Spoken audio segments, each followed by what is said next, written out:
right, welcome back, everyone. I'm so excited to welcome Laila Tarraf to the show, who is the Chief People Officer of Allbirds, a sustainable footwear and apparel brand, and author of the recently released book, Strong Like Water, How I Found the Courage to Lead with Love in Business and in Life.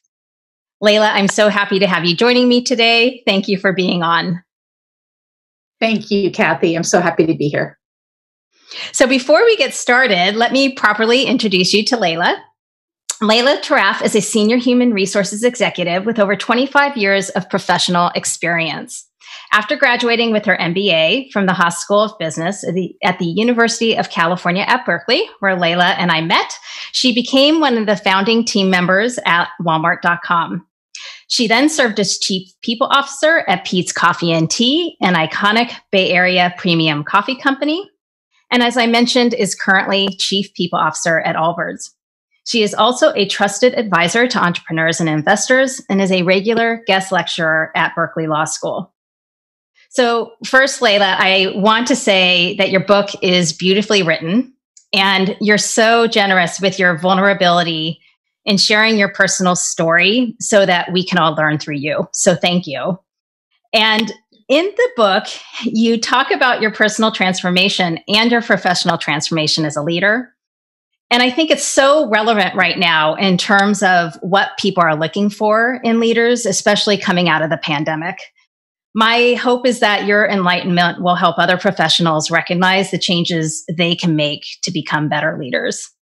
So to start, I would love for you to share a little bit about your personal and professional background to set the context for our conversation about this transformation. You know, I don't want to give away everything in the book, but I wanted you to just wanted to hear from you as to what you think is important to highlight about your story that sets the context for who you were as a leader early in your career. Sure. Thank you. Well, I am the eldest of three, born to Lebanese parents. And we moved to the States when I was a little girl. We moved to Las Vegas in the early 70s, just as the Civil War was heating up in Lebanon. My father was in the casino business, so we moved to Las Vegas. And I grew up very much bicultural, right? I learned how to be a chameleon very early in my life, right? So Lebanese at home, American during the day. And there are beautiful things that come out of that. But one of the things that I think happens is you are sort of both and neither. And so very quickly, from a very young age, I was living in this duality as I don't think I would have phrased it that way when I was younger. And on top of that, my mom and dad had a bit of a tough marriage. And since I was the oldest, I took on the role of being the mediator. So again, I was sort of stuck in between two very, two camps. And my father, to me, seemed to be strong and capable. He had sort of a bad temper. And my mom was a little more exposed, a little more vulnerable. And as a child, I really just subconsciously said, well, I want to be like that because that looks like it's power to me. And so that was the expression of power I adopted. And I took that with me and I became sort of the quintessential overachiever, immigrant overachiever. I met you in business school and you get to business school, you're like, oh yes, everyone's just like me. This is great. And so when I got out of business school and I started to move into more senior managerial roles, like many other overachievers, I was focused on getting things done, like achievement, super capable. Let me show you how it's done.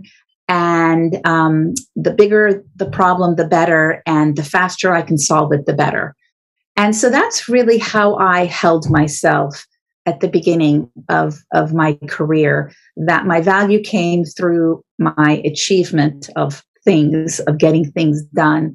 And really less focused on bringing others along or how that would make people feel. Not that I had any sort of malice, but it just wasn't even on my radar. It really just wasn't my focus. Really, the focus was solving problems.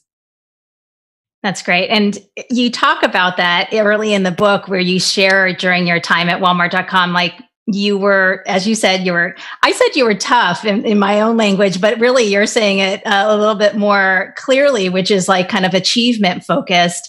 And you were given some counsel early in that time that you talk about in the book.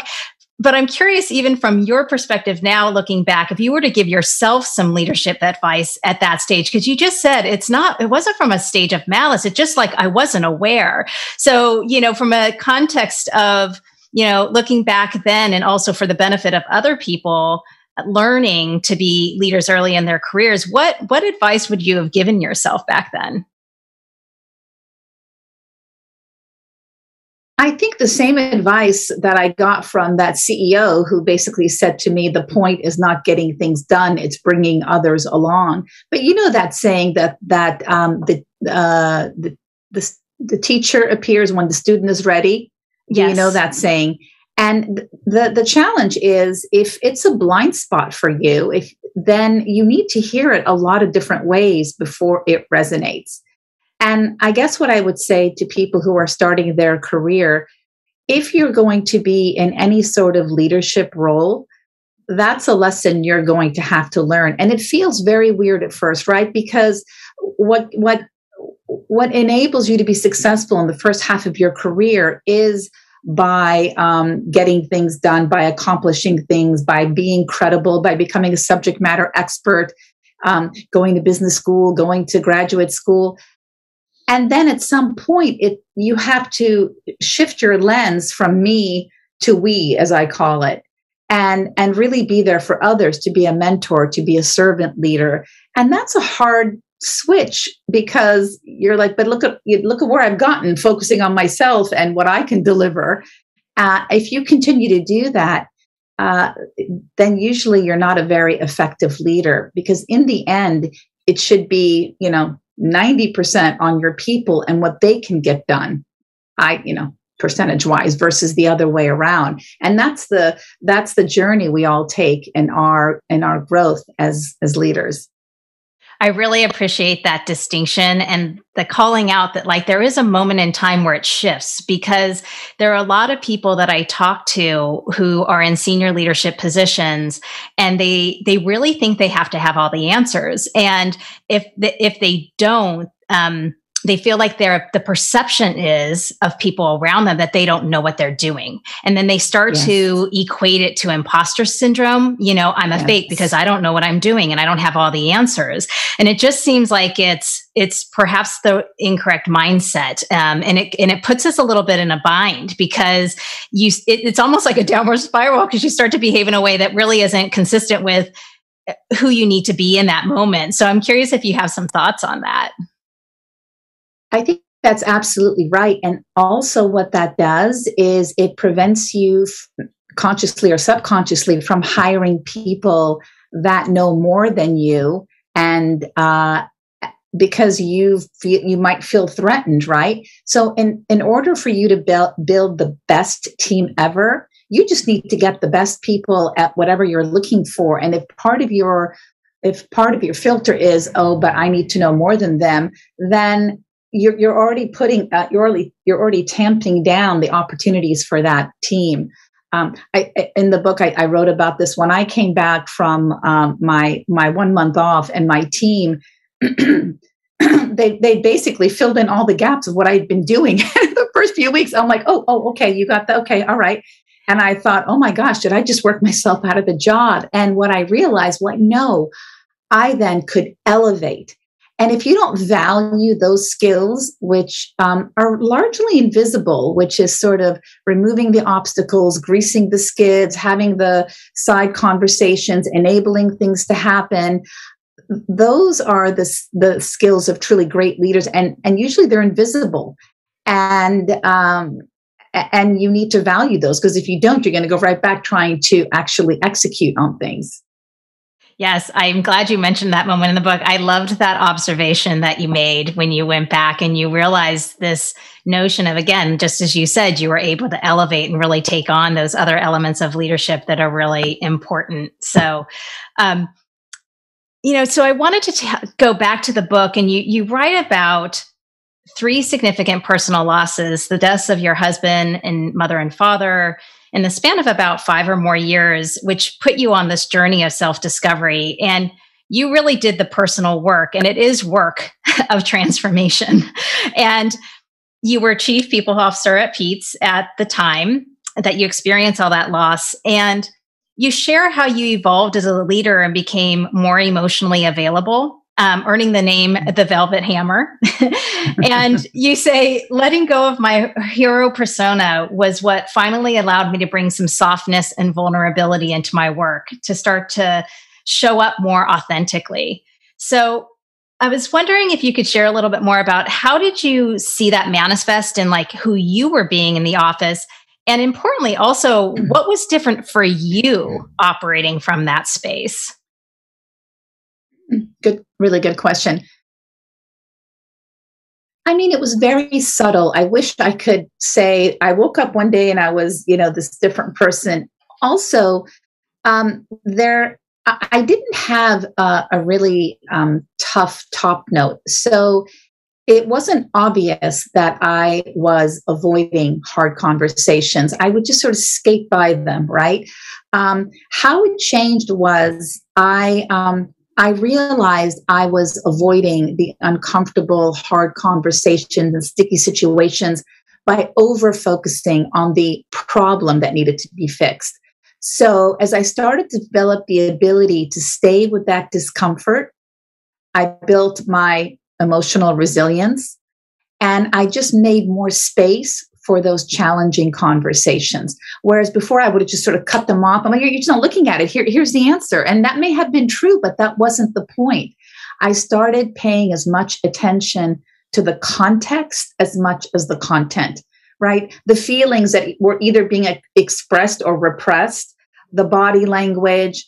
And over time, the result was I was able to have deeper, more meaningful connections so that people really felt comfortable telling me what was really going on. So that's really how it showed up. And what did you notice in terms of, certainly people recognize it and started to describe you differently. Were you starting to see an impact in terms of the results you were seeing in the organization based on you showing up that way? I think people felt like they could be more honest about how they were feeling and about how things were going, which allowed us to have richer conversations, which actually in the end allowed us to come up with better solutions, right? Because we were able to have more robust conversations. I also think it contributed to greater psychological safety, right, within the organization, because people weren't as worried. My team was never worried. I have a very, very solid relationship with my team. And when I say my team, I mean my direct reports as well as the executive leadership team. But I suspect that broader within the organization, because I've been told that that my reputation was that I was firm yet kind, but like don't break the rules. And I'm still like that, but I just make a little more space for the conversations. Yeah. So you write about that in the book, this idea that people found you firm yet kind, direct yet curious. And you talk about how you learned that being soft turned out to be strong.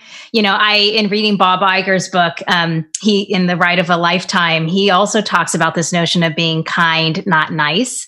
So I was wondering if you could give us an example of like, what does firm but kind look like, and how is being soft actually really strong? Yeah. I mean, that's the big question. Being able to say the hard thing without emotionally disconnecting, that's hard to do, right? I think people think, oh, I need to give negative feedback. So I'm just gonna, and it's hard to do, right? Because you don't want to be there with the discomfort of you're saying it, of what the reaction might be the other person. And so you kind of package it up and you just throw it over the fence. That's not kind, right? But if you are able to stay present and emotionally connected with the other person while delivering that message, that's kind. And the best analogy I can think of is how, if you're a parent, how you would guide your child towards what's right and wrong. You still love them when you set boundaries for them. It's the same thing in business. You don't have to disconnect emotionally or turn into another person. I think people think, oh, I can't be nice to this person because if I have to give them hard feedback, I won't be able to be nice to them. You can still be kind to your distinction.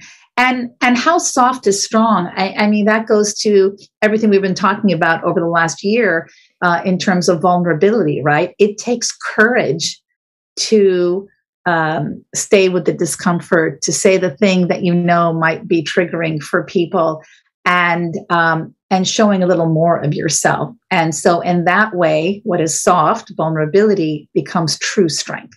Mm. Yeah.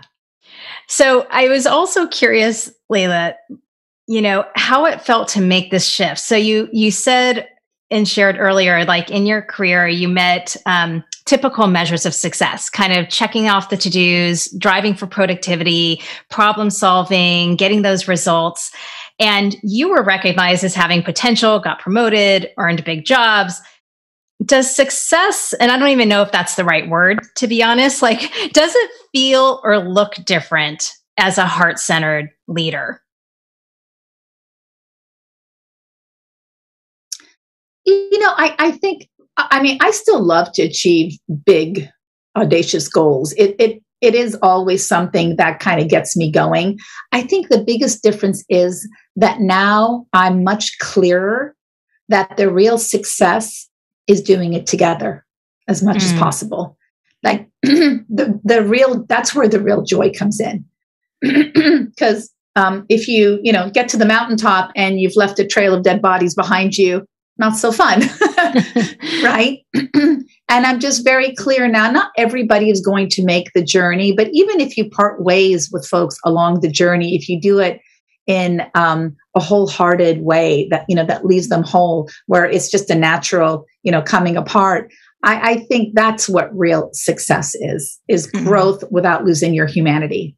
In a prior interview, I kind of talked about how perhaps humanism is the antonym of professionalism. It's kind of, as you're saying, we go into these professional roles and jobs where, I think oftentimes in the past, what's been rewarded is kind of being a robot, right? Shutting down those emotions, coming at things, just kind of from a serious manner, and this change in context towards being a little bit more soft, being vulnerable, is really a shift of more humanity, being human in the workplace. I don't know what you think about that.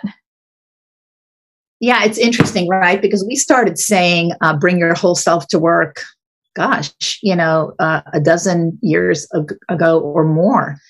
And I think this is a natural extension of that, because if you bring your whole self, you bring your brain, your heart, your emotions, your relationships. That is what it really means. That's the natural outcome of bringing your whole self to work. I also think that cultural norms are shifting, right? And we are moving from, I think sort of strict patriarchal norms to allow more space for men and women to lead in a more wholehearted way, right? And I think these false paradoxes that we've always held, which is, if I'm going to be tough, then I can't be kind.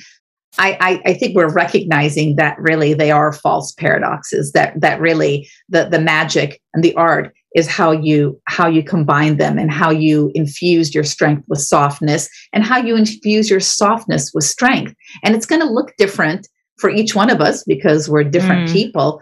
But the trick is how you really blend those two things together. Mm-hmm.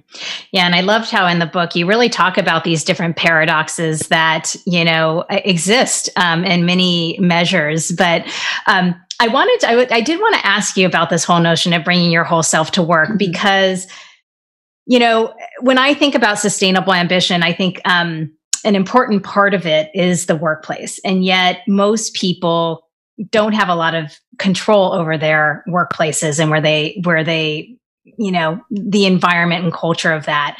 And you share about the values work you championed at Pete's. And a key element of that was embedding this idea of people being able to bring their full selves to work. And at least in reading that I've done, sometimes I read where people are like, that's just corporate marketing speak. Like, is that really real? And I've talked to some leaders where, yes, that's real in their organizations. But as you share in the book as well, that you guys really seem to live it at Pete's. Those values and the work you did created that environment. So I was wondering if there are any lessons you can share with leaders on how can they create a work environment that allows people to bring their full selves to work? I think you're right, Kathy. I think, people say bring your whole self to work, and there's all these buzzy words out there now, and it's harder to do. I think people want to do it, right? And so I'll just throw out another couple of concepts I think that we hear a lot of that I think go into allowing people to bring their whole self to work. One is creating psychological safety, and the other is really promoting a growth mindset. And so, there's really two sides to having people feel comfortable bringing their whole selves to work. One is the company side, where we need to create the conditions for people to feel like they can take, well thought through risks. And if they fail, they fail, but they learn from those failures, right?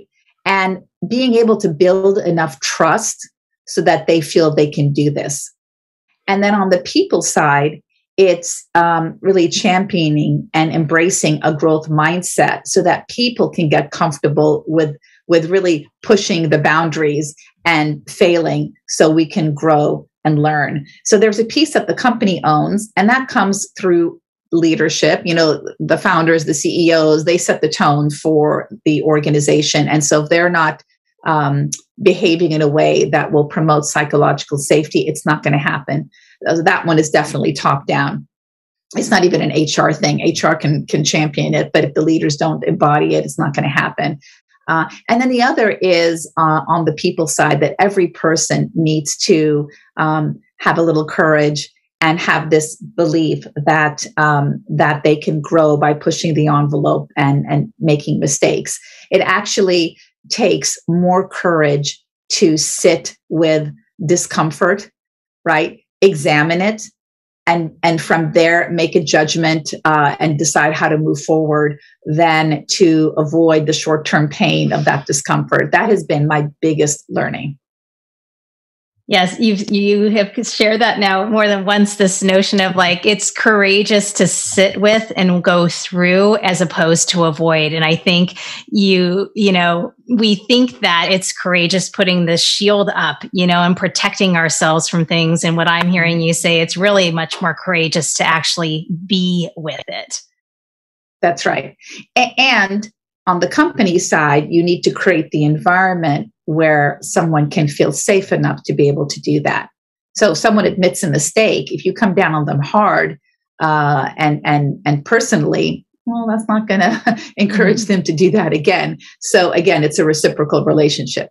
Mm-hmm. And on that psychological safety piece, are there elements that you have found that really work in an environment to create that psychological safety? So you just created one, you mentioned one, which is like, how one responds to when mistakes are made. Are there other kind of cultural norms? And I am hearing you're saying like, it has to start from the top. So I don't know if you, even at Pete's or at Allbirds, if you're having conversations about that because of how much I would assume you really believe in this. So it's kind of like, how important is it for people to kind of be I'm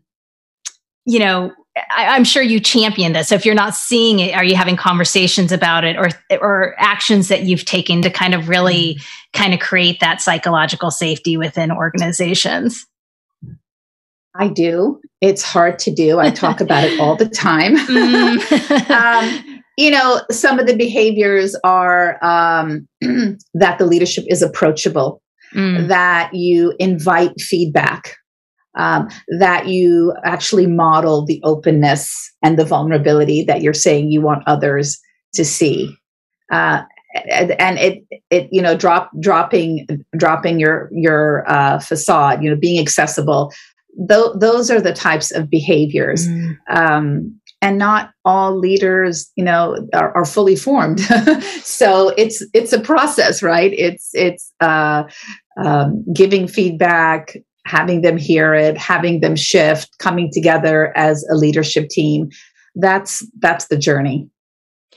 I appreciate you saying that too, because, I wonder if around leadership too, we need to give everyone like a little bit of grace. I think even when people first become managers, even for those individuals who start reporting into them, they just expect this perfectly formed manager, Yes. Yes. And it's kind of like, we're going to also managers / leaders, right? It takes two to tango. I know I've had in my career where I've had a manager where in their prior assignment, they got, bad marks from certain people who worked for them. And to me, they were my best manager. And so, sometimes people don't take responsibility for their role in a relationship, right? Or to just give a little bit of grace to people as we go on our journeys of becoming better leaders. That is such a good point. And I don't know if this is a generational thing, but we have a really young company at Allbirds. And I find that, I don't know if this is a millennial mindset, they're so hard on themselves. They expect, I think it's an extension of how crazy everything has gotten and how competitive it is to get into schools and get good marks. And I find it's hard to be graceful and generous with others when you're not with yourself, right? It kind of goes back to that self-compassion. And so what I try to do as much as possible is to show my fallibility as much as I possibly can. And I will use examples like, so I had this conversation yesterday and I did not show up as my best self. And, I was tired. I was on a short fuse, and I'll just put it right out there. And, let's cut each other some slack, guys. I say that all the time and the reason why I think people don't cut each other slack is they're not cutting themselves any slack. And that was how I held myself for a long time too. I needed to get the A, and I'm going to hold myself to that. And I'm going to hold all of you to it. And that just makes a very, very brittle environment. And so I think back to what you were saying, we're becoming more human and instead of professional. I think that will come with that. Yeah, I love that. That's my hope. Yes, exactly. And I think this goes back to even this element of like this need to, you just said it, right? I have to be right, or I can't show any fallibility. And I think you're right. And this is another element of, I think, what you talk about, this whole soft being strong. This is an element of being soft and showing that weakness. And yet in doing so, it's actually quite strong and helping to build, as you're saying, that psychological safety for people. I have someone who I work with now who takes on so much. And I'm like, wow, gosh, so much capacity. I'm so surprised. What's happening? And then one day he'll throw up his hands. I can't do it. I'm breaking. And I can't tell because he looks like he's handling it all. And so we've had this conversation 3 or 4 times now where I'm like, you have to tell me. I'm shocked that you've handled so well. I don't want you to think I can't do it. Why? I'm here to support you. Yeah. And so it just takes time. And now we're establishing more trust. He knows that he can tell me. It doesn't mean I think he can't do his job. So it's that cycle that you have to go through and build the trust that, okay, I can tell you I can't do this, and you won't think any less of me. You won't think I'm failing in my job. Yeah.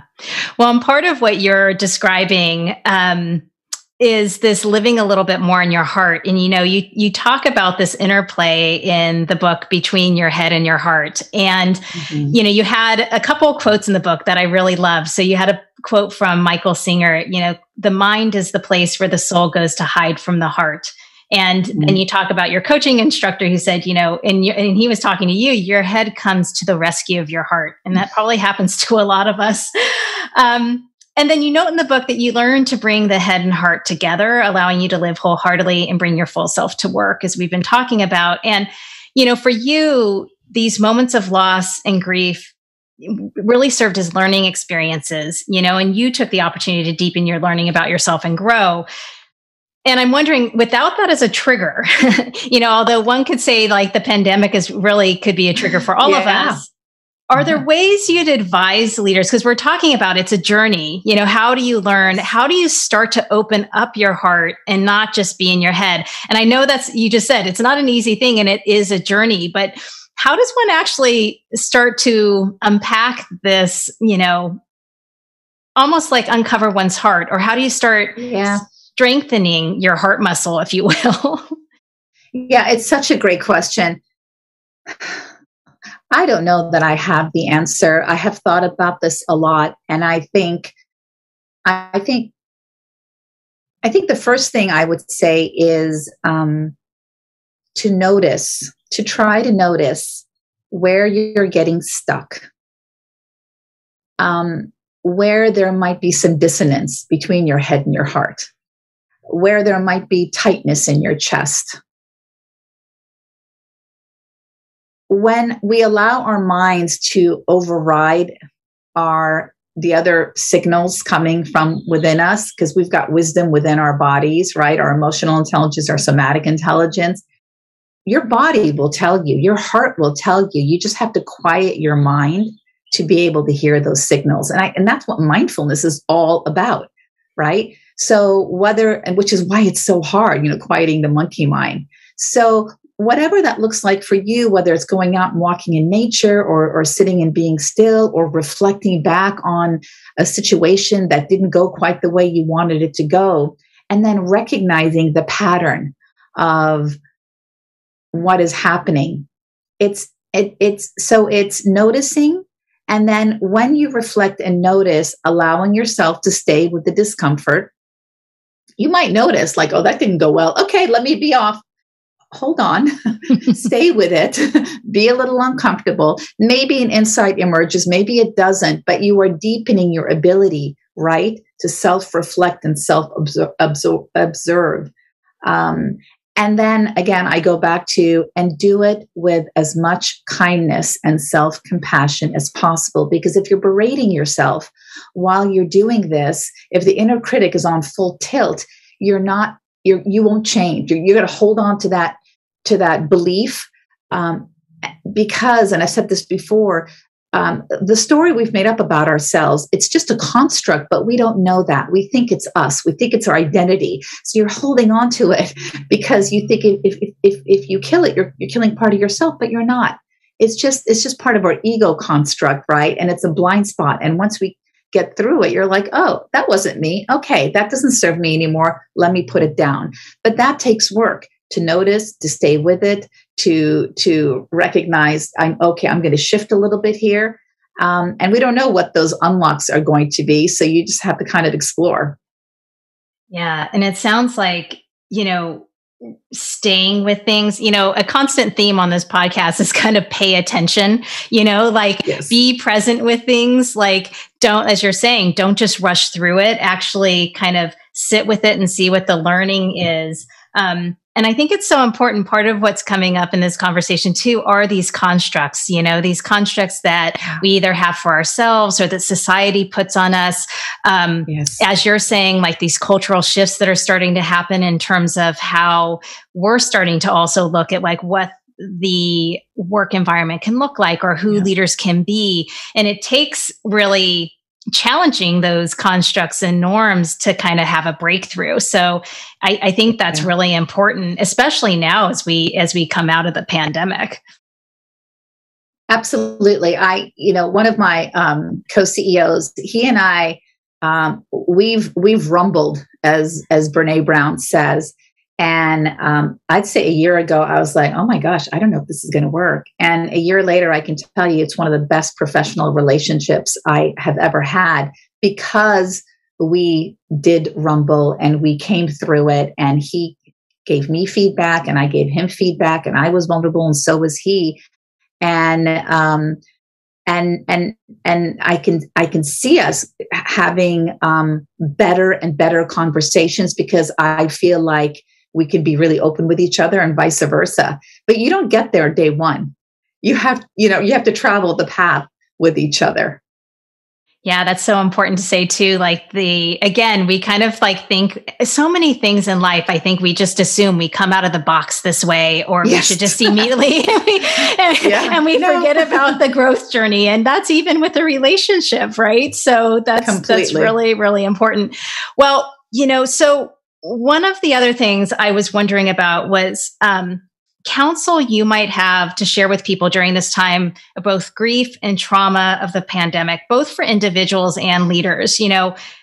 How might people find a way, you've dealt with adversity in your life and found a way to get through and really come out stronger, learning about yourself and becoming, a more powerful leader in the process. So do you have any advice for how people might find a way to push forward during times of adversity, or do you have thoughts for how leaders today can hold space for employees as we come out of this time and really emerge in kind of an unprecedented time? Obviously, you're within a company and kind of dealing with this yourselves in terms of holding space for your people. So any thoughts just on advice for individuals and then advice for leaders and organizations?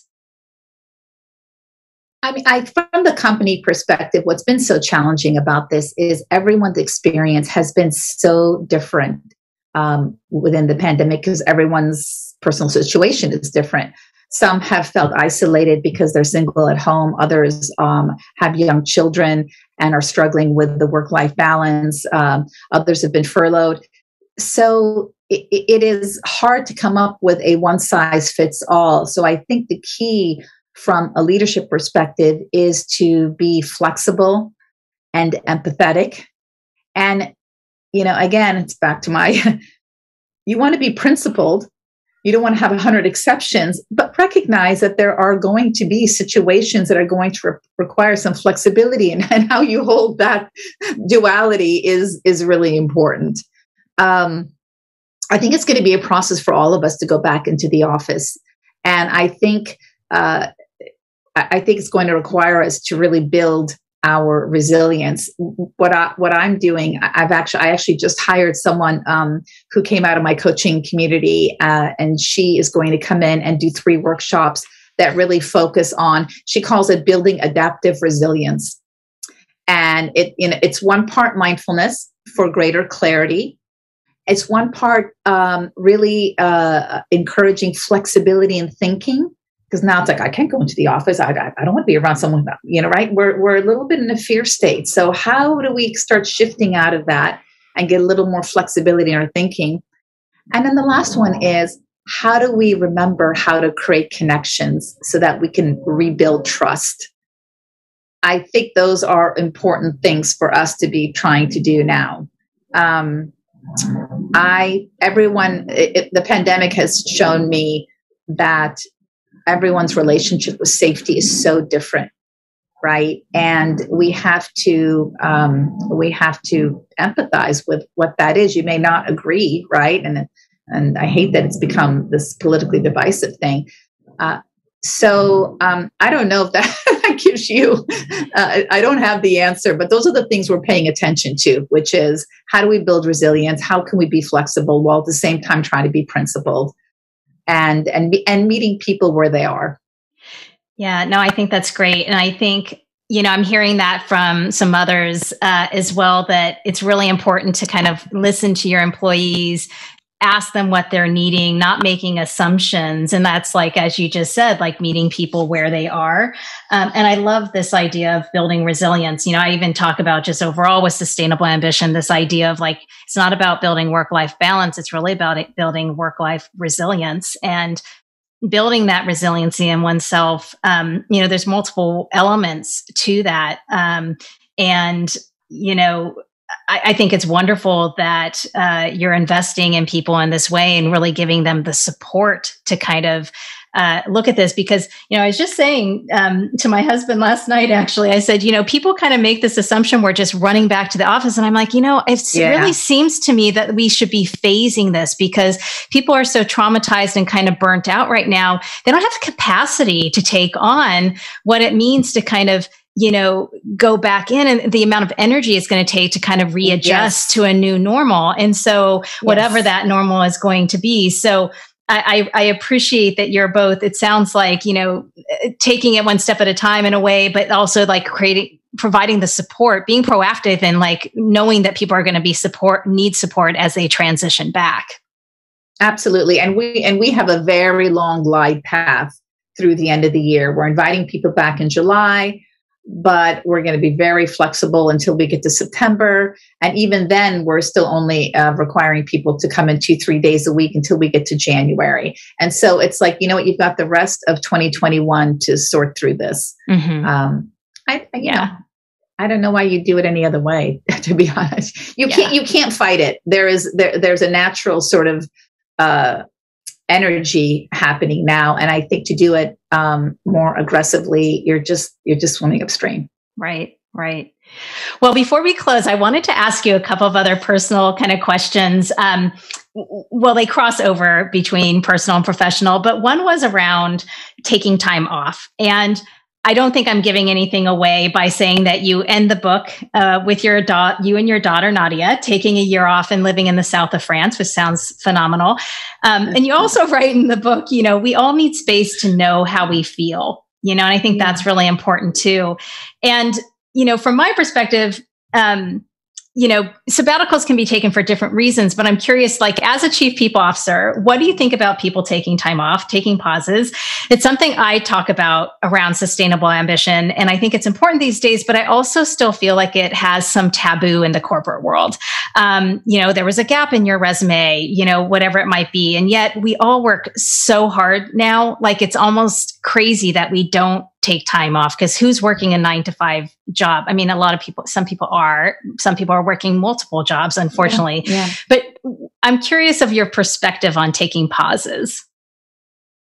I highly, highly encourage it. I think you have to listen to yourself. I can't imagine a company says, I see a pause in your resume. That should tell you that's probably not the company for you. That just seems so 1990s to me. I think, again, listening to yourself. In my book, I talk about Brother David Steindl-Rast. One of my favorite quotes that he says is, "The antidote to stress is not rest; it's wholehearted living." So if you're pushing it hard and it's joyful for you and you love it, then you probably don't need to take a pause. But if you're in a role that is feeling like a grind, or you're in a high growth situation where you're just, like, I need a break, then you need to listen to that. And so whatever that looks like, whether it's a sabbatical, whether you leave the company, whether you step down a little bit your time, I just think it is the natural and normal thing to do. Now, the other side of that is, we do need to build our grit and resilience. You can't run a company if everybody's working 20 hours a week, right? But if there are moments where people are like, you know what, I'm tapping out for right now, I think we need to honor that. And it's interesting. I look back on my life. I have had moments I didn't call them sabbaticals, where I would do that. I would just stop working, or I would, take 7 months off here, a year off here.